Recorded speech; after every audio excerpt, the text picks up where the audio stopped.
Good friends, आज हम लिहाजा की ओर पाठ का पार्ट 2 वीडियो बनाने जा रहे हैं। और इसे बनाने के पहले मैं आपको फर्स्ट वीडियो में मैंने जैसे बताया था कि तिब्बत में हथियार का कानून नहीं है, जैसे कि अपने यहाँ पर हथियार का कानून है। लाइसेंस बनवाना पड़ता है, इसके बाद भी कोई क्या है हथियार लेकर के चल फिर सकता है। अगर कोई बिना लाइसेंस के अपने यहाँ पर बंदूक पिस्तौल आदि लेकर घूमता है तो उसे अपराध माना जाता है। स्टूडेंट्स, वहाँ पर जैसे अपने यहाँ कोई लाठी डंडा लेकर के घूमता है, वैसे वहाँ पर पिस्तौल लेकर के लोग घूमते रहते हैं, है ना। और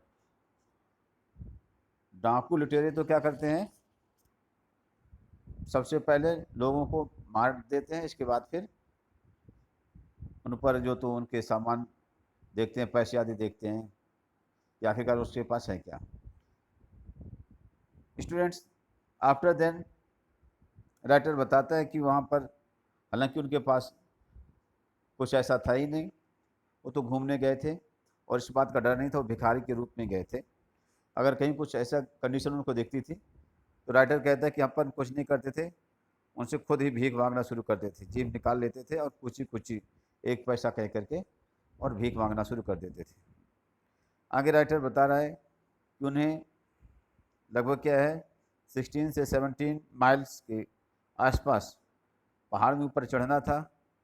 तो राइटर ने अपने दोस्त से कहा कि भाई एक काम करो कि लंगकोर तक जाने के लिए, लंगकोर कहा जाता है, सुदूर स्थान है, वहाँ तक जाने के लिए आप क्या कर लिया जाए, कहीं ना कहीं जो तो अपन क्या करते हैं, वहाँ पर कोई घोड़े गधे जो है तो है ना, खच्चर जिसे कहते हैं, वहाँ पर उनको कर लिया जाए, तो 2 घोड़े कर लिए जाए, ऐसा उन्होंने प्लानिंग बनाई।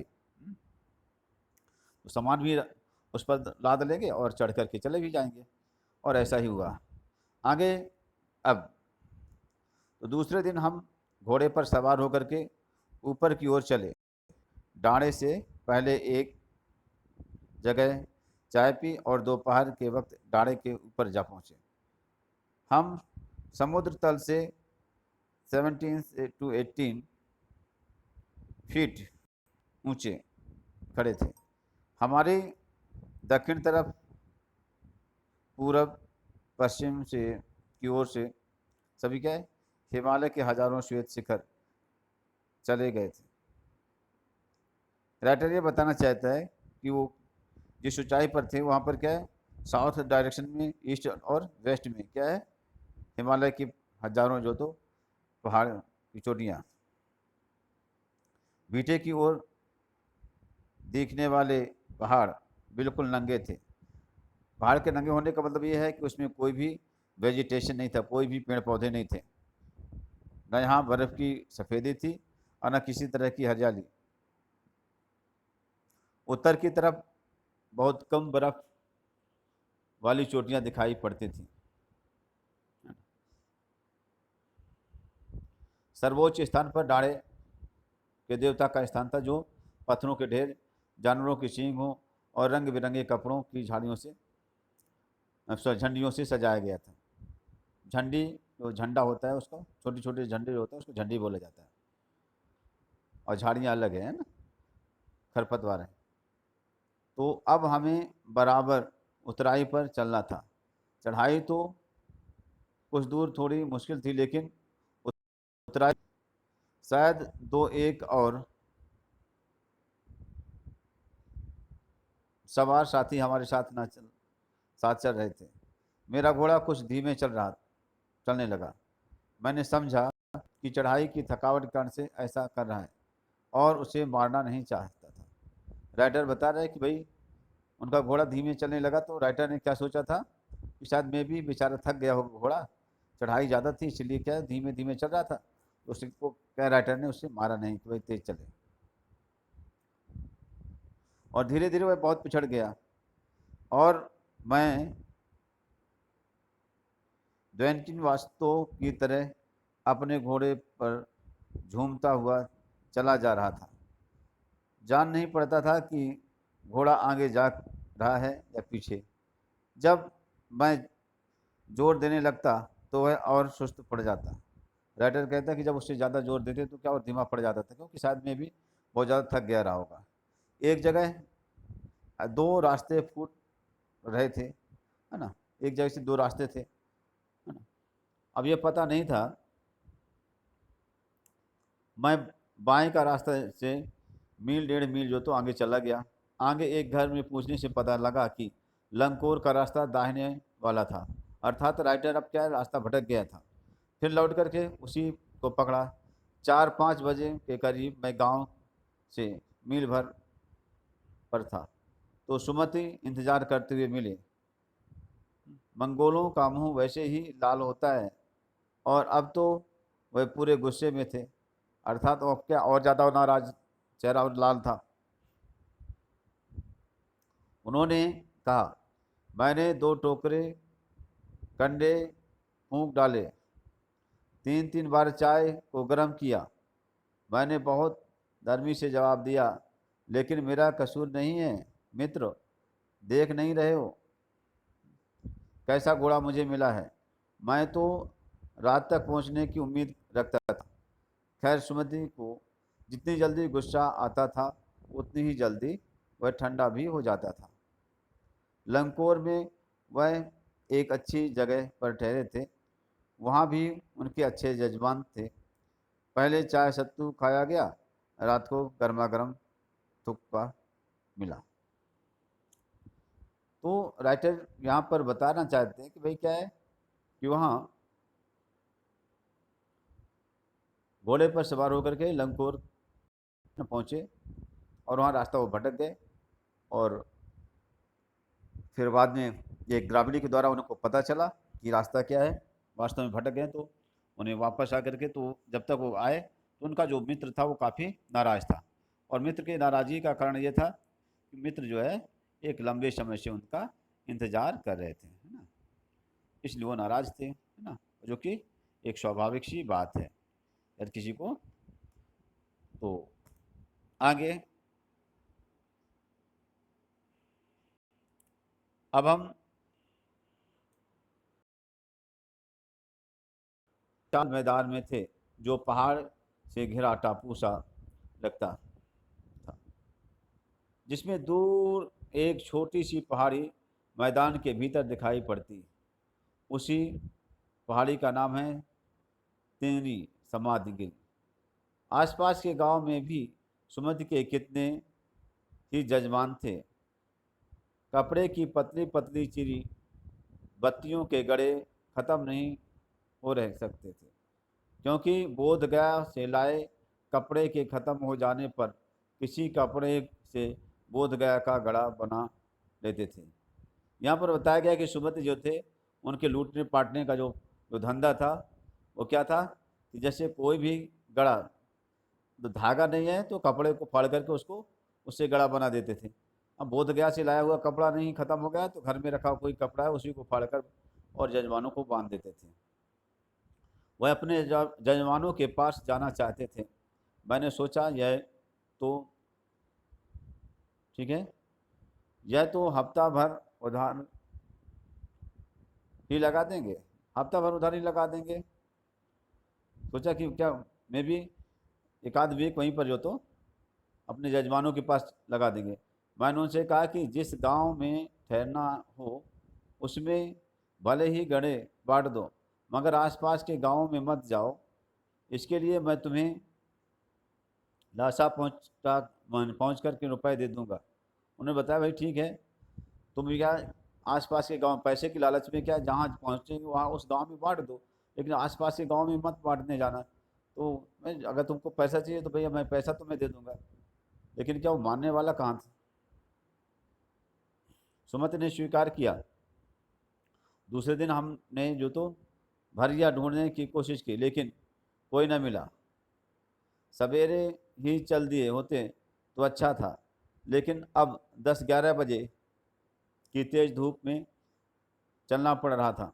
तिब्बत की धूप भी बहुत कड़ी मालूम होती है। यद्यपि थोड़े से भी मोटे कपड़े से सिर को ढांक लें तो गर्मी ख़त्म हो जाती है।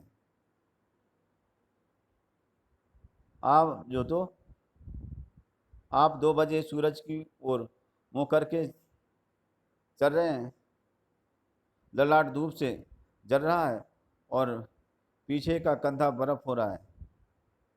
फिर हमने पीठ पर अपनी अपनी चीज़ें ला दी, डंडा हाथ में लिया और चल पड़े।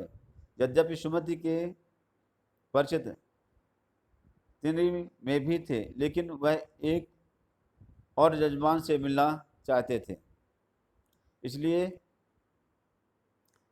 आदमी मिलने का बहाना कर शेखर विहार की ओर चलने के लिए कहा।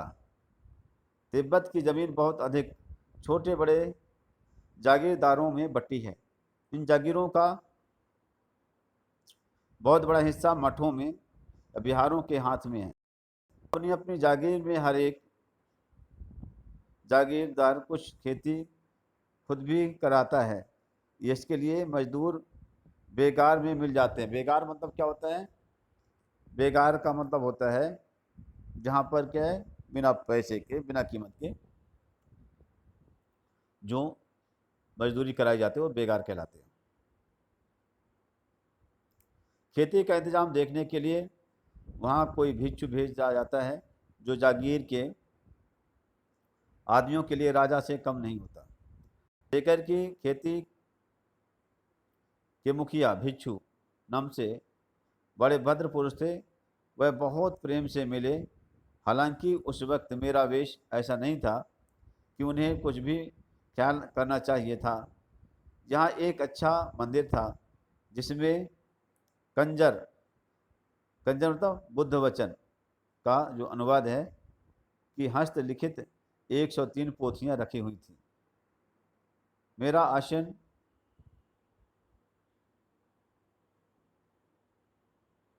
भी वहीं लगा। वहाँ जो तो बड़े बड़े मोटे कागज पर अच्छे अक्षरों पर लिखी हुई थी। एक एक पोथी 15-15 शेर से कम नहीं थी, यानी 15 किलो के करीब एक किताब थी।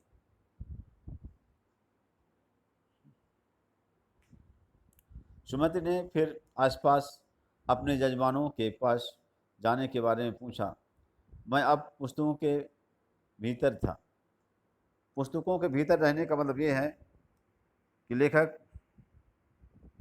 पुस्तकें पढ़ने में रम गया। इसलिए मैंने उन्हें जाने के लिए कह दिया। दूसरे दिन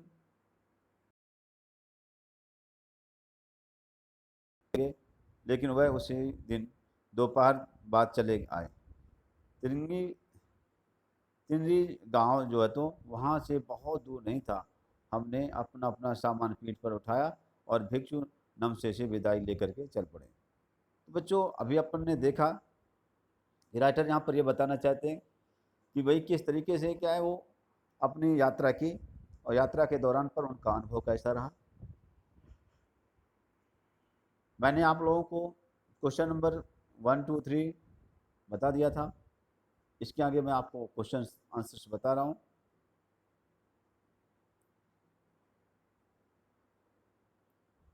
लेखक ने शेखर विहार में सुमति को अपने यजमान के पास जाने से रोका, परंतु दूसरी बार रोकने का प्रयास क्यों नहीं किया। लेखक जो जानता था कि शेखर विहार में सुमति के यजमान रहते हैं और सुमति उनके पास जाकर के बोध गया के गड़े के नाम पर किसी भी जो कपड़े का गड़ा देकर के दक्षिणा वसूल करते थे, तो इस कारण से वे हफ्ता भर लगा देंगे, इसलिए वो मना कर रहे थे।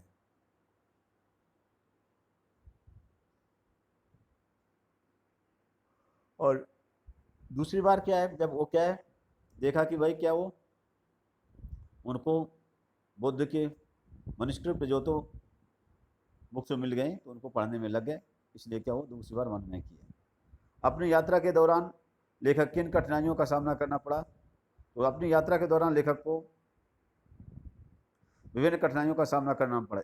एक बार वह भूलवश रास्ता भटक गए, दूसरी बार उसे बहुत तेज धूप के कारण से परेशान होना पड़ा। क्वेश्चन नंबर 6 है, प्रस्तुत यात्रा वृत्तांत के आधार पर बतलाइए कि उस समय का तिब्बती समाज कैसा था। तो इस यात्रा वृत्तांत से पता चलता है कि उस समय का तिब्बती समाज में पर्दा प्रथा, छुआछूत जैसी बुराइयां नहीं थी। महिलाएं अजनबी लोगों को भी चाय बना करके दे देती थी। निम्न श्रेणी के भिखमंगों को छोड़कर कोई भी किसी के घर में आ जा सकता था। पुरुष वर्ग शाम के समय छंग पी करके मदहोश रहते हैं। वे गंडों का पर अगाध विश्वास करते थे। गणों पर जो तो रक्षा सूत्र जो होती है उस पर अगाध विश्वास करते थे। समाज में अंधविश्वास का बोलबाला था। अगला क्वेश्चन है 7वां ऑब्जेक्टिव टाइप है, मैंने उसमें बता दिया था। 8वां है श्रीमती के यजमान और अन्य परिचित लोग लगभग हर गांव में मिले। इस आधार पर आप सुमति के व्यक्तित्व की किन विशेषताओं पर चित्रण करते हैं? तो सुमति के यजमान और परिचितों के हर गांव में किसी न जो कोई ना कोई व्यक्ति उसे मिलता चला गया। उनकी अनेक विशेषताओं से ये पता चलता है कि भाई कैसे आदमी है वो। सुमति मिलनसार और हंसमुख व्यक्ति थे, जिनकी जान पहचान का दायरा विशाल था। सुमति अपने यजमानों को बोध गया के लिए कपड़े के गंडे बना करके दिया करते थे और उनसे दक्षिणा लेते थे। सुमति लोगों की आस्था का अनुचित लाभ उठाते थे, पर इसकी खबर लोगों को नहीं लगने देते थे। वे बौद्ध धर्म में गहरी आस्था रखते थे। इस तरीके से स्टूडेंट्स ये जो है तो क्वेश्चन भी हुआ। लास्ट क्वेश्चन है कि हालांकि उस वक्त मेरा वेश ऐसा नहीं था कि उन्हें कुछ भी ख्याल करना चाहिए था। उस उक्त कथन के अनुसार हमारे आचार व्यवहार के तरीके वेशभूषा के आधार पर तय होते हैं। आपकी समझ में यह उचित है अथवा अनुचित, विचार व्यक्त करें। आंसर में क्या देखिए, यह बात सच है कि हमारे आचार व्यवहार के तरीके वेशभूषा के आधार पर तय होते हैं। हम अच्छा पहनावा देकर किसी को अपनाते हैं तो गंदे कपड़े देकर उसे दुत्कारते हैं। लेखक भिखमंगों के वेश में यात्रा कर रहा था, इसलिए उसे यह अपेक्षा नहीं थी कि शेखर विहार का भिक्षु उसे सम्मानपूर्वक यह अपनाए। हमारे विचार से वेशभूषा देकर के व्यवहार करना पूरी तरह से ठीक नहीं है।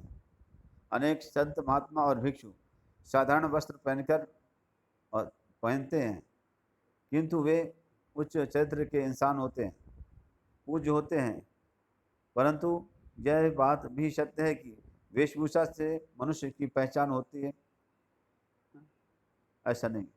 हम पर जो तो पहला प्रभाव वेशभूषा के कारण ही पड़ता है और के आधार पर हम जो तो अच्छे बुरे की पहचान। थैंक्स। इसके बाद क्या ये चैप्टर जैसे यहाँ पर होगा और बता रहे हैं कि क्वेश्चन आंसर भी हो गए और क्वेश्चन आंसर के बाद जो है तो अब आपको इन्हें लिखना है। जिसको जो प्रॉब्लम्स होंगी आप हम लोग से शेयर करेंगे। Thanks students.